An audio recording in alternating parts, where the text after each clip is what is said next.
The best cybersecurity people do not stay available for long. In many cases, they are off the market in 10 days or less. So, if your last security hire took months, that was not just frustrating.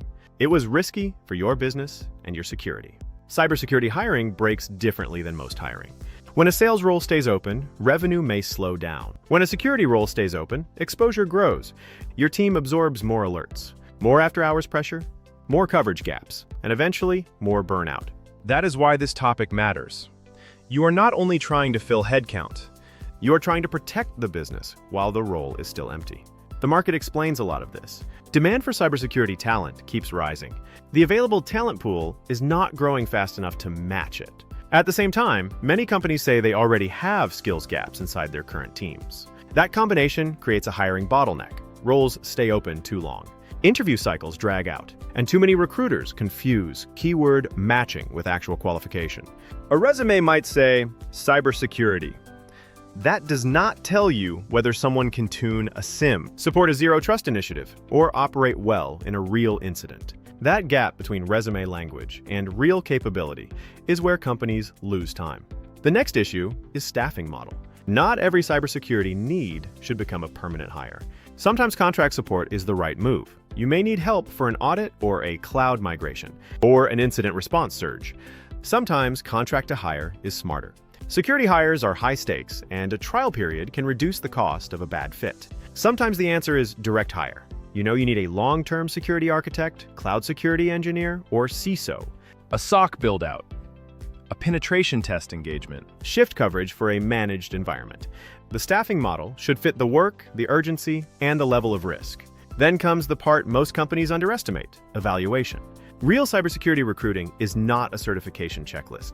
Certifications matter, but they are not enough by themselves. You want someone who can ask better questions. Can the candidate explain the SIEM rules they have written? Have they worked in AWS, Azure, or GCP security in a real environment? Do they understand IAM, compliance frameworks, threat detection, and incident response beyond theory?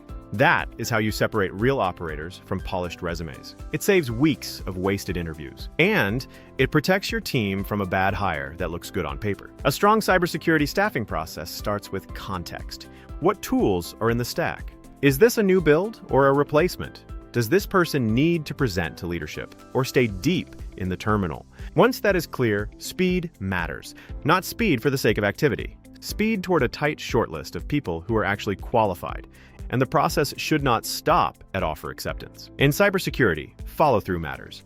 A bad placement is not just expensive. It creates real business risk. So, when should you use a cybersecurity staffing agency? Usually when the role is specialized, urgent, or difficult for a general recruiting team to assess. How quickly should you expect movement? Fast enough to create momentum in days, not months. And what roles are usually in scope?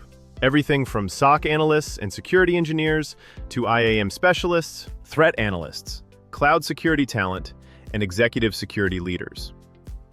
Here is the takeaway. Cybersecurity hiring is not only a talent problem, it is a precision problem.